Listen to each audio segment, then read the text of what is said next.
We are live for episode 31 of SWA, following a crazy night of our first trio of matches in the first matchups of the Golden Trial Tournament last night. Some big ones, really arguably a couple of upsets. We saw Captain Tiger Marsh take down Eric Draven. Diego Mercer, the Phoenix, took down DDT, Daniel Drake Thomas, and Painwrecker got a win over El Puma. We've got the fourth match of our first set of matchups tonight. Warren Windham taking on Big Al Sebastian, as well as a whole host of other matches that we are getting ready to showcase.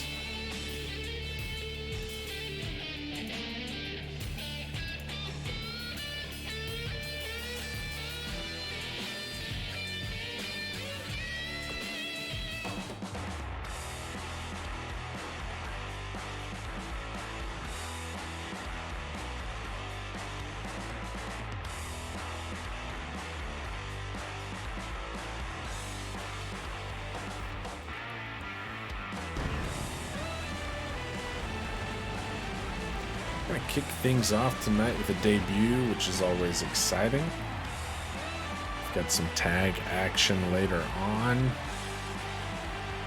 and a few of the champions in the SWA will be featured in our main event. Looking forward to that. Close off our show tonight. Yeah, it's a fun night. Interesting matchups. Mention a debut, but not only a debut, but we've got like another new competitor. Not a debut, obviously, but still like another fresh talent. Fun, exciting new stuff going on. Yeah, Lucid Dreams, the Nightmare, taking on Ermac. Ermac debuted a little while back, a couple weeks ago, a few weeks, I guess, before End of the Line. Debuted against the Tiger King Raj Rajwana. It was Rajwana that came away victorious in that matchup. So Ermac seeking his first victory here in the SWA, and he's got a matchup against a newcomer here. No, not really a lot to go off of. Not knowing what to expect. He'll be taking on Lucid Dreams. Yeah, I mean, you never know what to expect with a Lucid Dream. The Las Vegas native light heavyweight facing off against the cruiserweight Ermac, coming in at 6'1", 191, officially billed from Parts Unknown. And he's an interesting character. See there, slamming down the emerald. Got the green smoke accompaniment. Yeah, he's like sort of like a sorcerer ninja. I haven't really been able to make sense of what exactly this guy's got going on. He's definitely got a whole vibe going as he makes his way down to the ring in the dark here. Eerie music and all.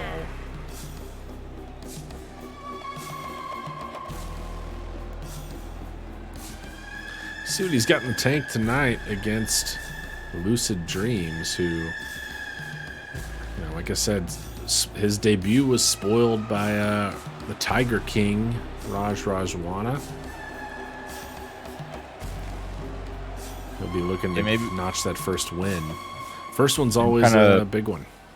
Yeah, it is, and maybe kind of looking to return the favor, spoil another debut since his was spoiled, Yeah, he certainly knows what it's like to be on the other side of that, and definitely doesn't want to be. So we'll see if he can do the same here to Lucid Dreams. He would relish that opportunity.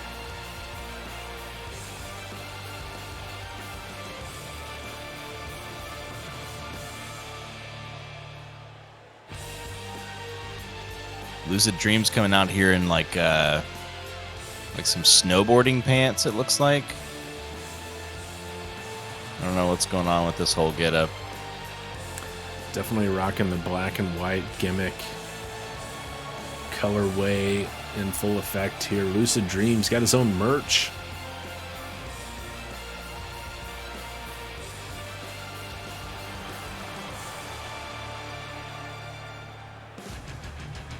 Looks ready to go, excited to be here. Always exciting to get in the ring for the first time here in the SWA. We'll see what he's got to offer tonight against Ermac.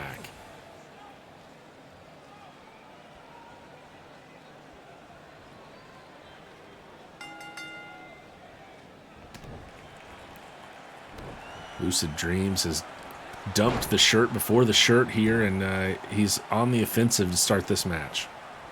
There is. Nice little duck and a kick to regain control, but misses in the corner. Ermac looking to be back on top already. Speaking of on top, goes for a Brett's Rope Tornado DDT. And now going to work on the ground. Impressive sell for the Lucid Dreams merchandise here, that the hat stayed on through that DDT. Yeah, it's a really good fit, you know, you got to say. Dumped off the top ropes there. Just hung him up, yeah. Little roll up. Applying some pressure to the gut there.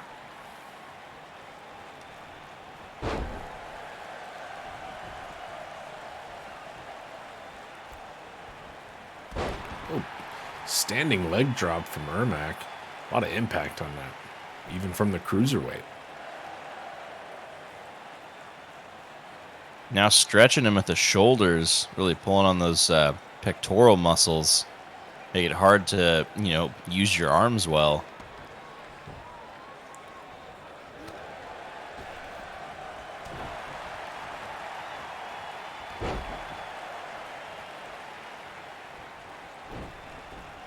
And that's twice we've seen that crucifix bomb from Lucid Dreams. An interesting strategy, kind of going back to that. Yeah, and you know, I wouldn't be surprised to see him keep going to the well as long as he's got water there. Oh, little nice counter by Ermac, and let him know about it. A little showmanship. Gave him the finger wag there. Buckle bomb out of the corner. Now Ermac's looking for a cover. Just gets the one.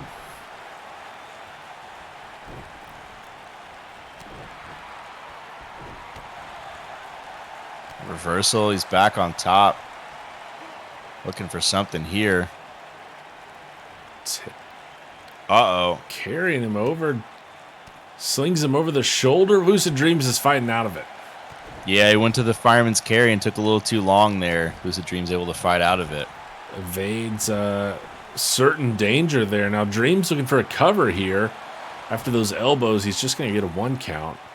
Didn't think that was going to be enough to do it, and sure enough, we fight on here in our kickoff match. So what kind of, you know, we've seen a little bit so far. We've seen that crucifix bomb a couple times. What kind of offense can we expect from Lucid Dreams? You know, do you know anything about his style? Oh, I think we've seen a little bit of the power on display. I mean, it certainly at 6 foot 220, he's a bigger looking guy against a cruiserweight like Ermac. My understanding is he's got a little bit of technical proficiency. We haven't seen a lot of that so far, but I know wow, and it looks like an enziguri there, a jumping enziguri to take Lucid Dreams down to the mat. And Ermac was looked staggered there, looking like someone was going to finish him, even though he'd put the move on Lucid Dreams. Yeah, he really missed an opportunity for a fatality there. Now it's Dreams taking him, dumping him off the turnbuckle in the corner. And a reversal again. Ermac refusing to let go of control in this match. Uh-oh. Oh. Busts him open with the kill switch. Head first into the mat. Ermac looking for the cover. He is dead center in the ring, and he's got a win. Ermac plays spoiler. Returns the favor. It was done to him as well. He spoils the debut of the Nightmare Lucid Dreams. Ermac gets himself back to 500 with a win there. His first in the SWA, and the first one always feels... Oh, wait a minute. He's going back for more. It felt so good. He needed seconds. Lucid Dreams not going to be happy about that at all. Post-match attack by Ermac.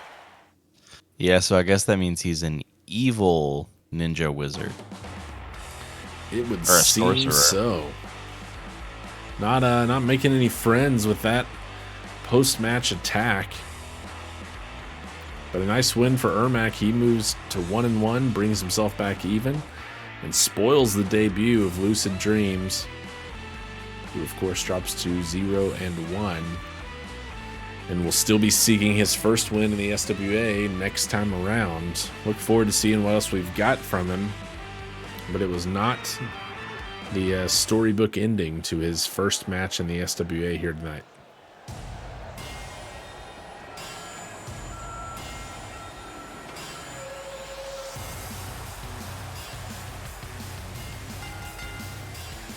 Making his way to the ring from North Carolina, weighing in at 400 pounds, Got Paragon making his way to the ring here, the heaviest man in the SWA, a cut 400 pounds. Paragon has struggled a bit in the SWA to find his footing, 3-6 in singles action, 1-1 over his last two. He picked up a win against Eddie Vortex, who we'll see later on tonight. But then he was taken down by Songgrace, the current Path to Glory holder. And much smaller than the, trimmest 400-pound man that ever lived. of Samoa, weighing in at You can trust my expertise on that. Yeah, the largest size difference between Songgrace and Paragon in that match that we saw. And Songgrace defeated Paragon with his own move, a pop-up power bomb. You know, Paragon's It was gonna quite be a looking, surprise. Paragon's going to be looking for a little redemption, getting a win tonight. Go a long ways towards mending any pain from that loss to Songgrace. Yeah, I mean, I was flabbergasted that Songgrace could lift Paragon, but then also, sort of the audacity of actually using his move. I was going to say Paragon looked pissed coming out tonight, but I think he always kind of has that, thing going on. So, I don't know. Maybe he's just normal, angry smash. I don't know. Yeah, he did use the momentum of Paragon and that pop-up form off the ropes, and that helped him a little bit. It was a little bit of a payback for Paragon using the Pummel Horse to take down Eddie Vortex the week before. Paragon starts the match hot here with a nice clothesline. He's got a winnable one here tonight against Savea. Savea has worked 13 singles matches here in the SWA, only has a win in 4 of them. His 9 losses actually lead the SWA in that category, not one you want to be leading. He desperately does not want to pick up a double-digit loss here tonight. He's going to be looking for his 5th win. Yeah, a bit surprising. It's felt like he's had more success than that. I think the reality of it is he had some solid success early and then has failed to continue that momentum. We've seen him kind of pivot to the tag division with Fallen Gods, but even they haven't really taken off like he wanted. Now, I think a win here against a guy like Paragon looking to bounce back, maybe catch him on the way down. It's a good way to start your momentum as Savea dumped to the outside. Momentum right now carrying him outside to the mat. Courtesy that clothesline from Paragon. Up in the fireman's carry now, Ooh. and just Samoan drops him.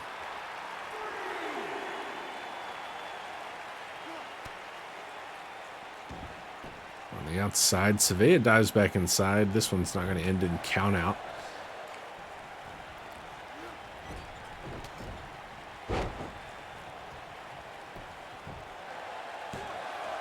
Paragon looking for a quick cover. Gets a 1 count. Not going to be quite enough here. For Savea, I think the surprising thing is that he's still been putting in the work. Those backstage say that he shows up, he trains, he puts in the time. It just hasn't come together yet. So he's looking to get on a run here sometime soon and get something trending in the right direction. Looking for a cover here. Again, not sure that that's going to be enough. He gets a 1 count.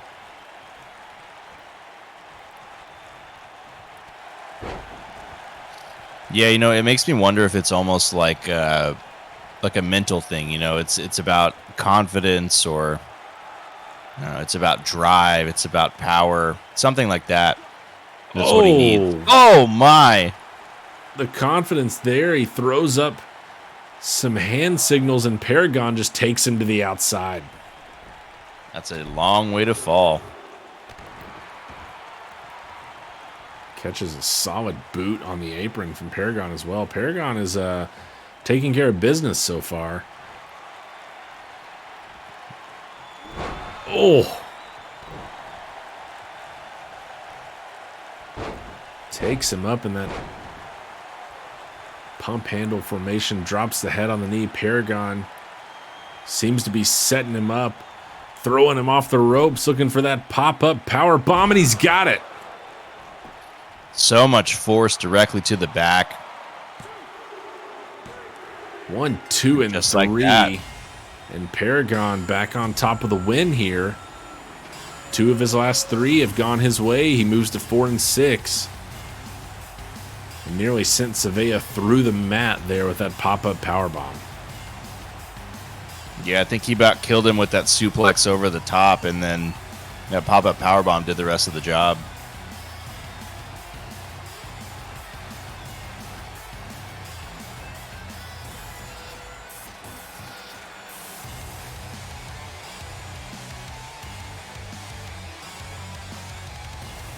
Solid win for Paragon. He moves to 4 and 6. That'll help him out in the standings. For SWA, it's a tough loss. Drops to 4 and 10. As I mentioned before, that's a SWA leading 10 losses. He's the first in the company to get to double digits, and not an honor you want to have. But there's still time to get things turned around. The answer's there somewhere. He's just got to find it. Tonight, Paragon found the answer and got himself a nice win.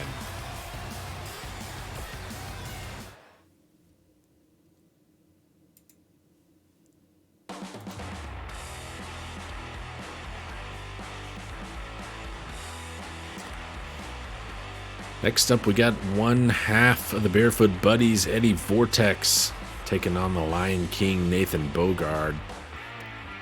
Vortex is another one that has struggled, and you could say the same about Bogard.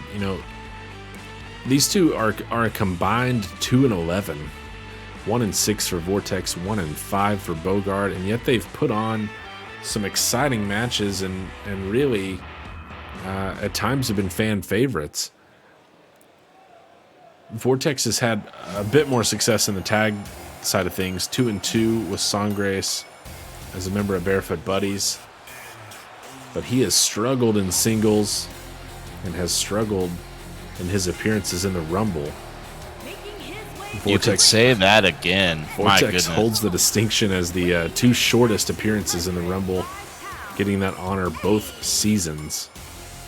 Honestly, at this point, I feel like it's going to be next time when the Rumble happens, you have one wrestler will hold open the ropes he's entering through, and then another wrestler will hold open the ropes on the other side, and he'll just fly right through and be immediately eliminated or something. Yeah, just take care of it on his own. Has not been great in that showing, but hopefully, if you're an Eddie Vortex fan, maybe he's starting to put it together. The tough loss to Paragon, then Sangres kind of coming out and getting a little bit of revenge for him. Maybe that'll fire Eddie up here tonight and get a second singles win, perhaps. On the other side of things, for Nathan Bogard, 1 and 5, he's also struggled to put together much of a singles run. He's had some incredible submission matches with DDT, but has come away at best with a draw in those situations, and he's looking for a win here tonight against Vortex to get himself going in the right direction, also seeking a second win. Yeah, a couple of guys here who, despite their struggles, have shown flashes, like you alluded to with Eddie. We've seen times where you're like, okay, he's starting to put it together. Things are clicking for him now. We've seen the same thing with Bogard. Obviously, his great match against DDT. We've seen bits and pieces, but it hasn't all really come together. Both these guys show a lot of potential, but the question is, can they put it together in a way that's going to lead to a series of wins, really establishing themselves as like a top talent here in the SWA? And the question is, I don't know, but this is a good place to start. Yeah, good opportunity, pretty equal footing here in this match. A couple of guys that have struggled, but have the opportunity to really take matters into their own hands and get things trending upwards. Bogard has had great matches that he's come up short in. Vortex did end up with 3 losses, but he was in tough matches last season as a member of the Golden Trial Tournament. They've fought, top competitors. A couple of Bogard's losses are to the Fed, Daniel Drake Thomas, who sits 7th in our power rankings. They've had matches against top talents. They've shown flashes of brilliance, and they just need to put it together here as we begin to close out Season 2 of the SWA and get some momentum to head into the 3rd season on the right foot.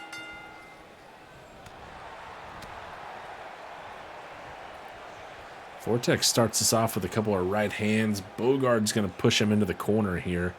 Size difference at play. Cruiserweight. Eddie Vortex definitely hasn't hit as many arm days as Nathan Bogard. Yeah, I don't know if his arms plus his legs will match Bogard's arms.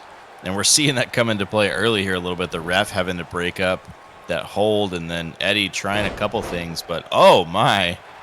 Interesting little maneuver there from Eddie. Getting creative, that's for sure. Oh, and rolls through. He's in a pinning situation, gets a 1 count. Ref took a long time, large hesitation on that count. Yeah, it's unfortunate. That was pretty clever stuff. Speaking of clever, Eddie, no shortage of creativity in his offensive maneuvers, but got to have some impact here. Got to really cause some pain, because Bogard is a much bigger man, much stronger man, and we've seen he can go the distance with guys like DDT. Caught that kick there. Takes Vortex up skyward and just dumps him right down.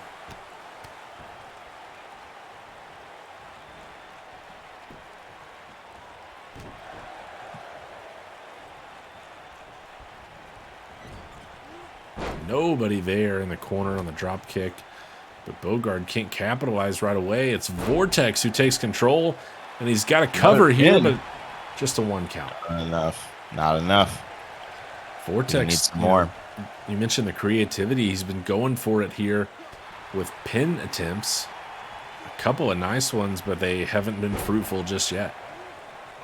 That's not a bad strategy. I mean, if you're getting creative with your offense, trying to pin whenever possible. Oh, and a cutter.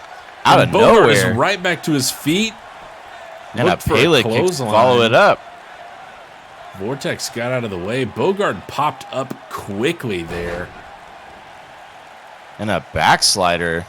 Man, that was quick work. Now Eddie looking for that signature, long distance crossbody. He's got a long way to go. We've seen him come up short here, looking for the corkscrew crossbody, and got all of it. He sure did. That was almost an incredible angle by our cameraman. But incredible leaping ability. And a bold choice. He allows Bogard to get to his feet. Nathan capitalized for the moment, but a counter by Vortex, and now a kneeling DDT on Nathan Bogard. Eddie's got the momentum here. You can't let up. That's the trick. You got to just keep piling on, wear him down. You got to lay into him every chance you get.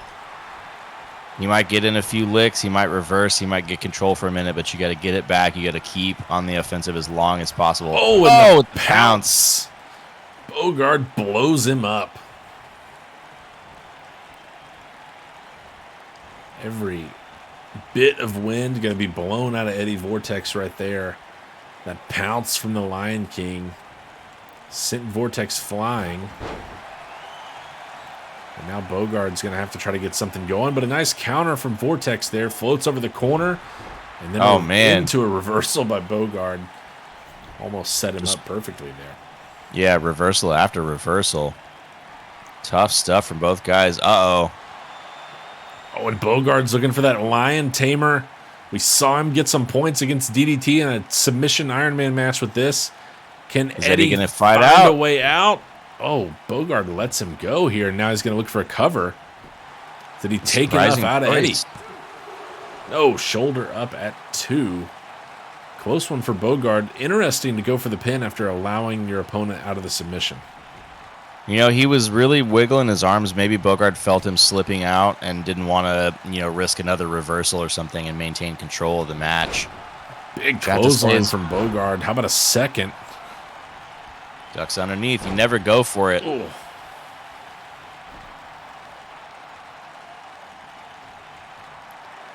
What is Bogard thinking now? Looking to put him here in the Lion's Den. If he can step over, more pressure applied to the lower back of Eddie Vortex, who is trying to Eddie crawl. crawling. Why doesn't he crawl to his left? The ropes are right there, Eddie. Oh. Vortex showing some strength there, but maybe not the smarts. Back and now he's into the Lion Tamer. trapped once more. Bad situation for Eddie Vortex. He is in the middle of nowhere, and he taps out. Yeah, his back was done. His spine might be in 4 pieces by now. Eddie Vortex somehow finds a way to get out of the Lion's Den. No luck on the second Lion Tamer. The strength of Nathan Bogard, the power submission game in full effect here.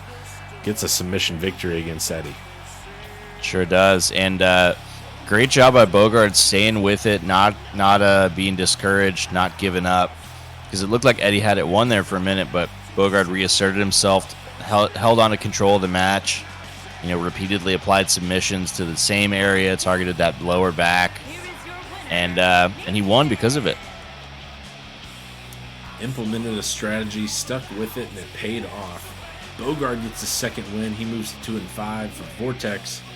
It's an unfortunate fall even further to 1-7, down at the very bottom of our power rankings. Big win for Nathan Bogard. He's going to feel pretty pumped about that one. And getting himself going in the right direction perhaps here. It's going to feel pretty good heading into our final pay-per-view of Season 2, which is coming up just a few short weeks. But coming up next, we got another singles match. Dom Juan taking on Corey Wolfhart.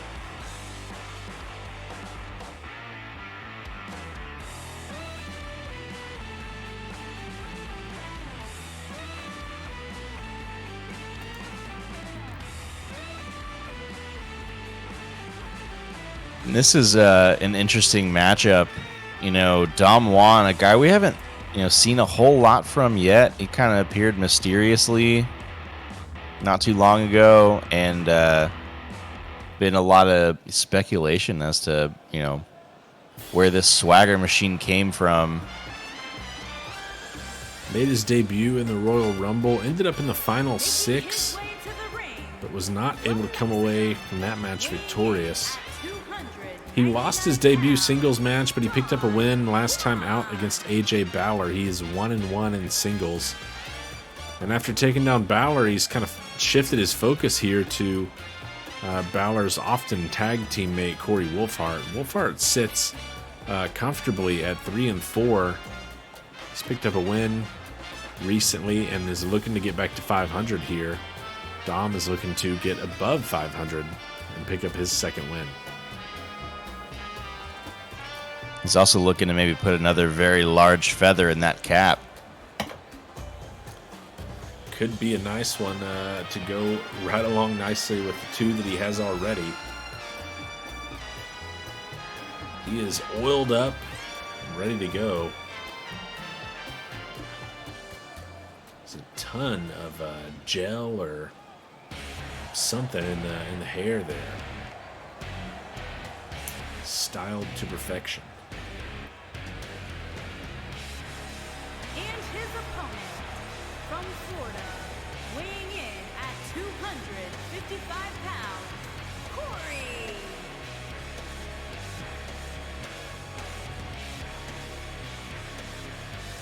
Wolfhart making his way to the ring through the crowd here, as is customary for Wolfhart.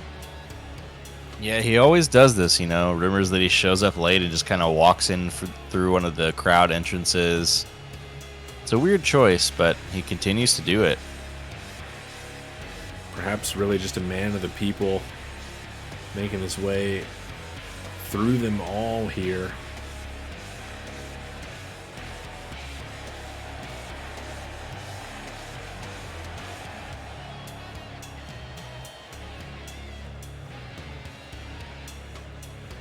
Paying homage to Rube Waddell, coming down the ramps with the fans all around.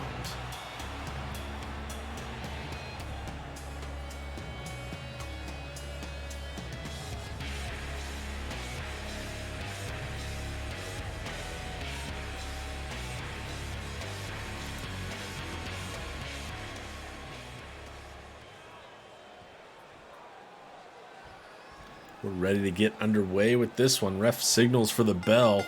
Dom Juan and Corey Wolfhart here. Big backhand to start us off on a strong right from Wolfhart. Goes for a big leaping clothesline, but unable to take down Dom Juan, who does have the size advantage here. Yeah, Wolfhart's a pretty big guy, but Dom Juan's got some height here. He's a pretty big dude also. Drops him out of the corner. Juan looking to maybe go to work on that leg a little bit. Thought we were going to see some hot single leg action, but no dice. As Wolfhart gets to his feet, Juan ducks underneath, looking for a suplex. How about another? Yep, there's a German to follow up the back suplex. And last but not least, Spins him around for a third.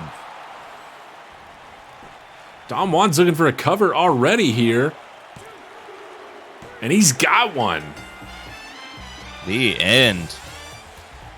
Quick win for Dom Juan here tonight. A trio of suplexes puts away Corey Wolfhart. No love on getting back to 500. It's a big second win for Dom Juan, taking down a tough opponent in what we'll have to check on near record time. Yeah, incredible work from Dom Juan, who really is looking to assert himself now, it seems. Got a win over AJ Balor, got an even quicker win, a really definitive kind of win over Corey Wolfhart, who, although not the most successful wrestler, is no slouch in the division. Yeah, Wolfhart, firmly in the middle of the rankings, was 34th coming into this match, but his 3 wins, a lot better than some of the people even we've seen here tonight. Dom Juan makes quick work of him with a hell of a showing. Really put him away with those suplexes.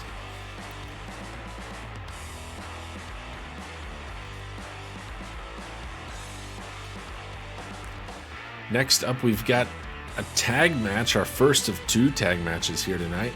We've got Kiho Sankari and Merciless Mason Jones taking on Unhinged. Bit of a rematch here. These 2 teams faced off just a few short weeks back. Episode 30, prior to our pay-per-view End of the Line. And it was Jones and Sankari who came away victorious, getting the pinfall over Onyx Stone. You know that Unhinged will be looking for a little bit of revenge here, and Sankari and Jones going to be looking to prove that they meant business with their win last time out.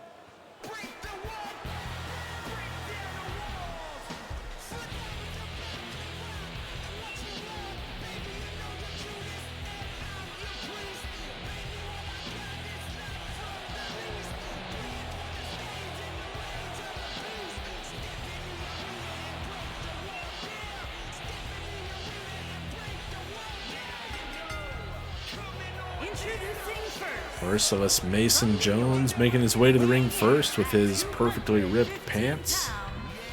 Just perfectly done.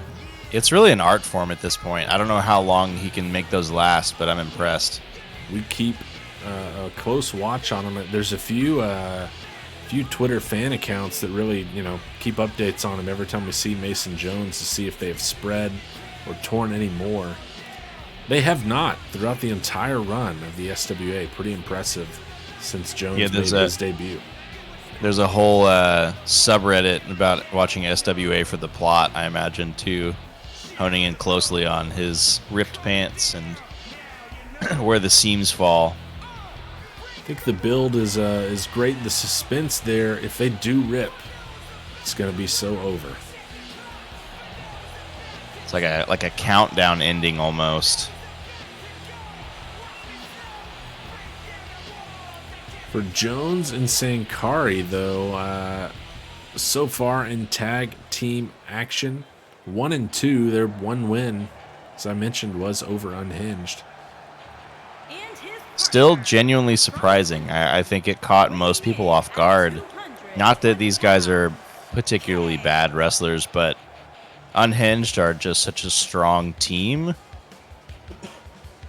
And, these guys a little less experienced as a team, I think you might say. So it was a surprise victory, and they haven't really backed it up yet. So it tempts me to say it was a fluke, but I think tonight's a good chance to find that out for sure. Yeah, an opportunity to double down and prove it here. Get a big second win in the tag division, get themselves back to 500 would be nice. Unhinged will be looking to get their 10th victory, which would break a tie that they currently have with the Quinn brothers for the most tag victories in the SWA, and they're kind of working through some of the teams that they haven't taken down yet and feel like they really need to make a statement with a win here tonight against Sankari and Jones.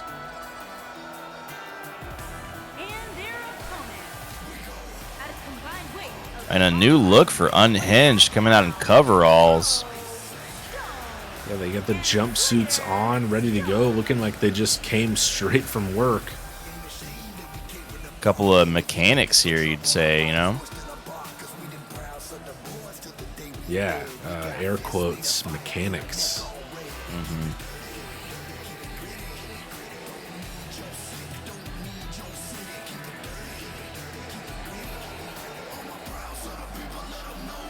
They're ready to go here tonight. 9 and 4 for Unhinged. Sitting 4th in the tag team power rankings, looking for their 10th win. They have worked the most tag matches in the SWA so far. Veterans of the division for sure. Mason Jones with a little moonwalk there to start. And also new tights, it looks like. The top team, Unhinged, have dubbed themselves. A little pickaxe on there as well, I think. Some nice artwork. Yeah, new look here for Unhinged. Ready to go, and we've already got a tag and working together here. Nice teamwork on Mason Jones. Really great teamwork already. That's kind of the difference maker often for these guys, is they're a really efficient team. They play to each other's strengths, and just like that, it's over. Slade Stone gets Mason Jones to tap out. And maybe that new look had something to do with it. They came out ready to go tonight, get that win back, and Unhinged move on. Take sole possession of the most wins in the tag division. They went if you right ain't to rocking work. Stone, you're never coming home. Incredible showing there. The tag teamwork and then the submission. It was Jones who secured the pin last time around, and looks like Unhinged made it a point to go right after him.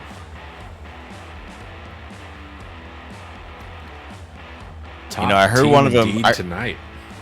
I heard one of them say that this win was for Carl, but I don't know what that means. If you know anything about that, let us know. But yeah, I think it's Carl Stone.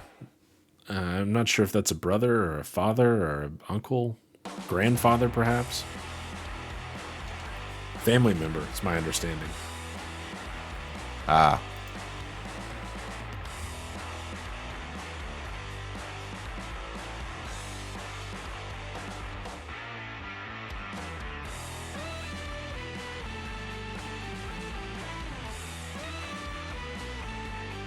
Next up, we've got our fourth and final match of the first set of matchups in our Golden Trial Tournament.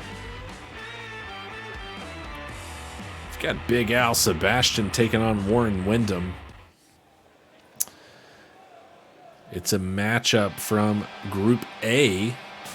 We saw Diego Mercer take down Daniel Drake Thomas in that group last night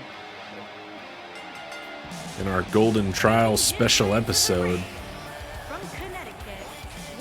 So Mercer right now the man to beat in Group A, and for Big Al or Warren Windham, a win here is going to be crucial. Yeah, Big Al looking cool and hip. Got those sweet pants on.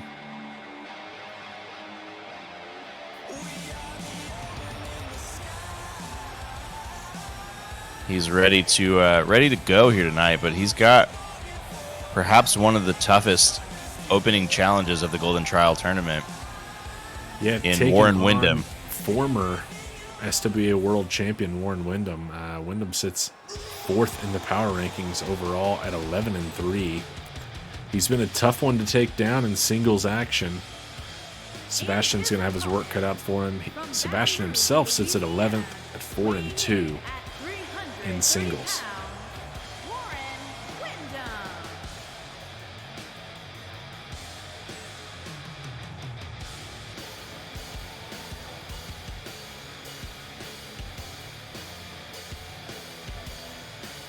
And here he comes, Warren Windham, star of Sixth Sense as a young child. Also did a guest spot on Silicon Valley, I think, at one point. Anyway, his Hollywood career is neither here nor there.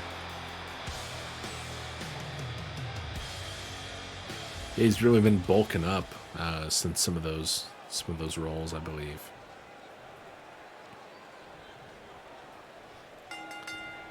Here we are, underway. Ooh. Final match of this week in our Golden Trial Tournament. Was going right to work. Sebastian countered it and delivered a boot, but Windham got all of it the second time around.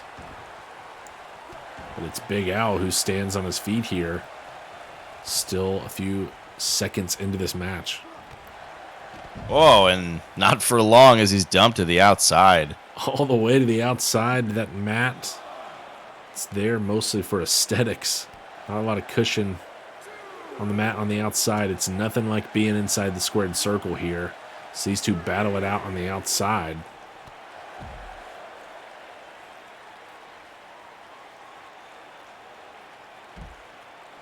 Nice little reversal, and Big Al going for a double leg. Oh, Boston Crab. a lot of pressure applied to the lower back of Windham there. He gets out of it, but could be some damage done from Big Al early in this match. Put a little bit of that weird seasoning that they love up in Maryland so much on the crab, and you got a good meal. Maybe you got a stew going.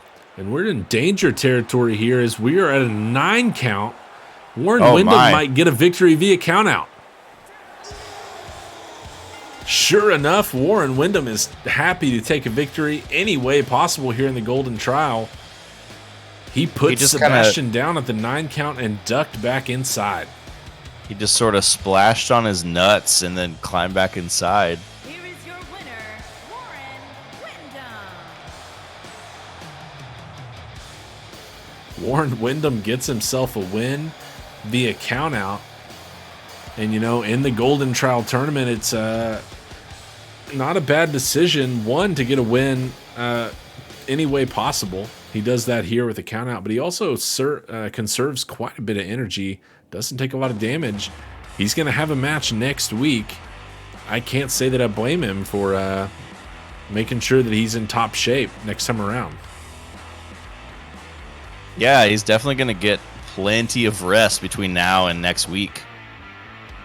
And also, it's an interesting statement to the rest of, Block A especially, but really the whole Golden Trial Tournament. I mean, we saw last night some pretty hotly contested matches that, really took a lot out of each other. And this one was over very quickly. We've seen a bunch of quick matches here tonight, flying through our first 6. We've got our main event coming up. It's a non-title match, but it features not only our tag champions, but our new SWA World Champion. We've got Dirty Deeds taking on Casey Starr and Luke Thompson.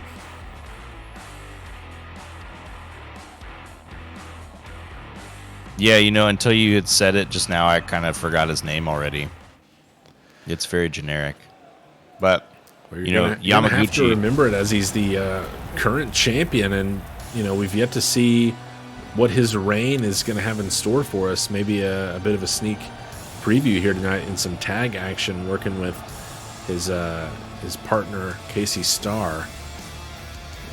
But Thompson made relatively quick work of Tomio Yamaguchi and Al Sebastian in the triple threat match at End of the Line, taking down Yamaguchi, who hadn't been taken down in a long time. He held the World Championship for a full season, losing it on the same night that he had won it on the season before. He and the Fed will be looking to hold on to those tag team championships for a long time as well. But Yamaguchi's got to be thinking, I don't know if his mind is much on this tag match, or if he's going to be looking across the ring and wanting to inflict some damage on Luke Thompson for taking that world title away from him. Yeah, I don't think the color of that mask is coincidental. I definitely think he's seeing red tonight.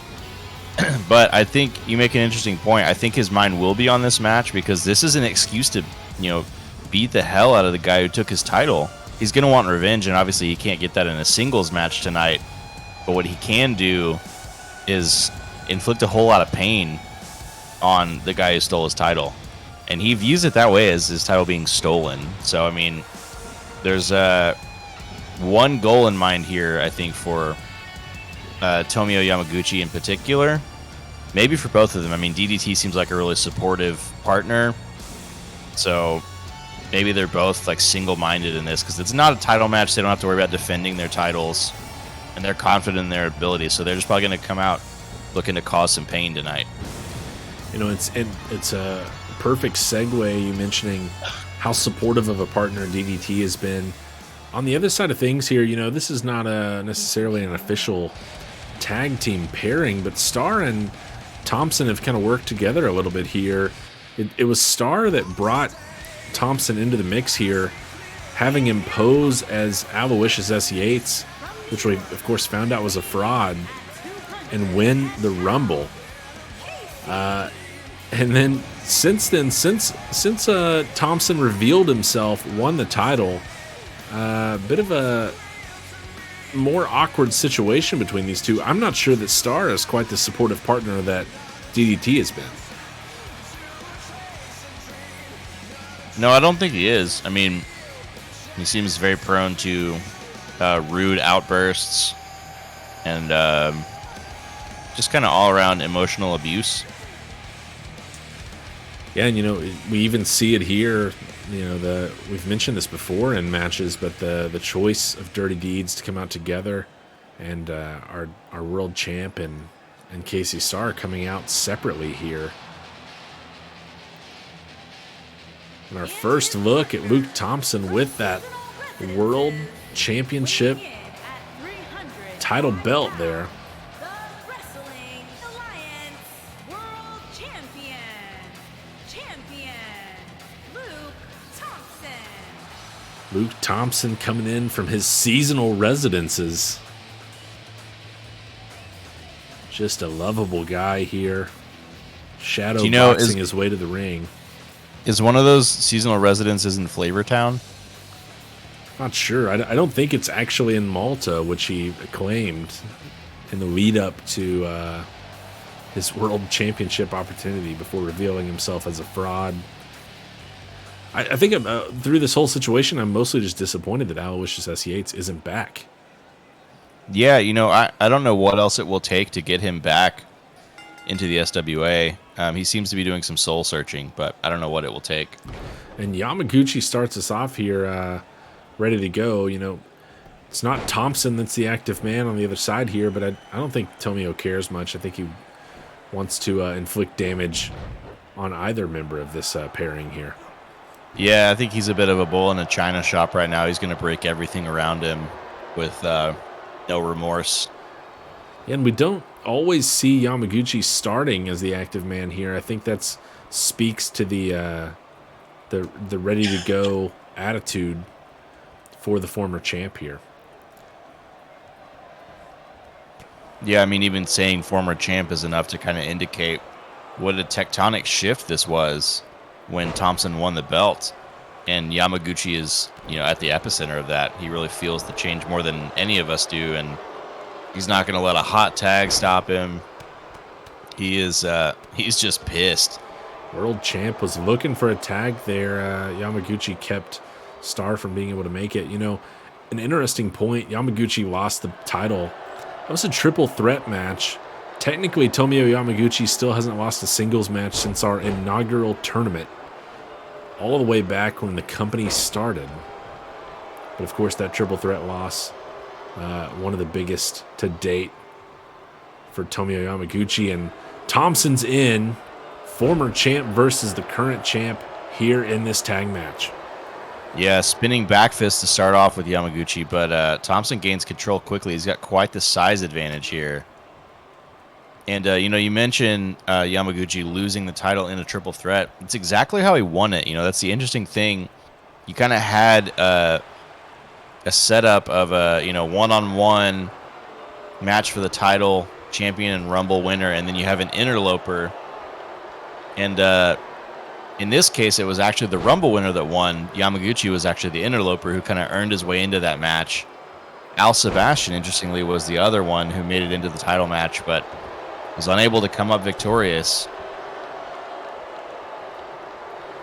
Yeah, Yamaguchi, had that experience, and it still wasn't enough, and it was really a surprising victory, I think, not just because it was Thompson who came out, revealed his true identity but seconds before that match, but just the fact that it was a punch there. It was a quick result as well. Yamaguchi makes a tag here.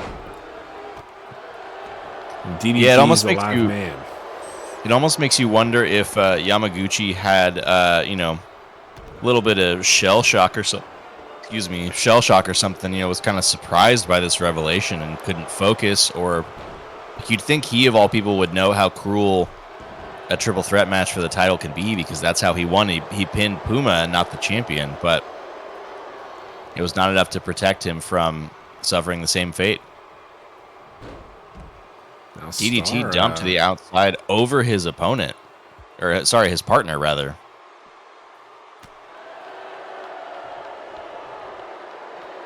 Working on the outside. We just saw disqualification in that Golden Trial match. There will be none here in this tag match. SWA tag matches feature no countout any longer. Star tries to work DDT back towards the ring. It's Thomas fighting out of it. Oh, and he's sent into the steel steps. And let me tell you, those things don't sell much. Unless your name is Ace Steel, he kind of sells a little bit, but... Oh. Speaking of not selling, Tomoyo Yamaguchi's knee also does not sell. Sent him head first into the waiting knee of the former champ. DDT sent for a run, and the stamina comes into play there. He just gives out. Yeah, he also narrowly avoided those steps. The way he fell, he kind of controlled his fall. That was pretty lucky, because you know what they say about those steps. Sure enough, now working on the empty announce table here, sending Star head first.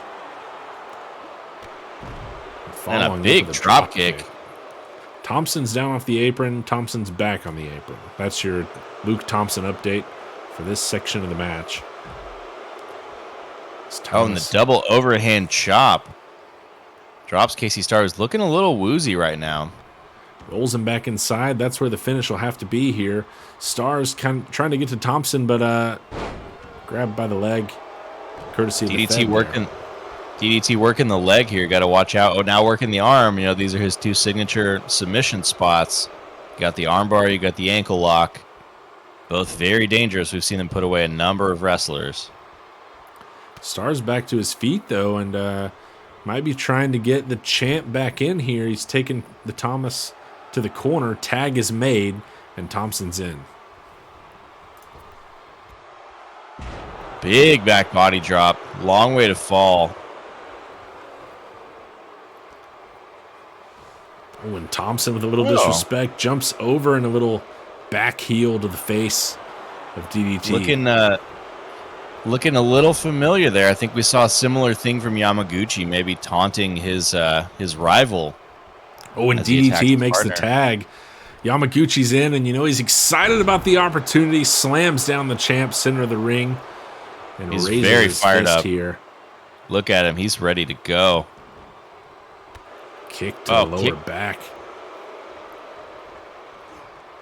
Thompson also ready to go with that short arm clothesline.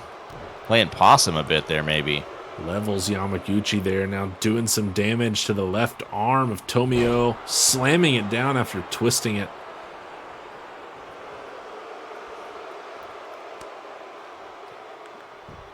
Little Mexican surfboard action. And Yamaguchi gets out of that in a hurry. Sneaks around behind Thompson. Now he's trying to work an arm, but Thompson fights his way out of that hole. Oh, and he's got him up. Electric chair. Electric chair positioned. Elbow to the back of the head. That's what won him the title. And he leveled Yamaguchi with it and then picked him right back up to elbow him in the face. He's not done yet. Luke Thompson is sending a message right now. And Yamaguchi's going to have to do something to answer it. A Russian leg sweep. And again, Yamaguchi working the crowd. An interesting choice here. Maybe hoping they'll root for him in the face of the disliked champion. Going for a little submission here. Got him tied up, and Thompson tapped out. Yamaguchi taps out Luke Thompson, and Dirty Deeds gets the tag win.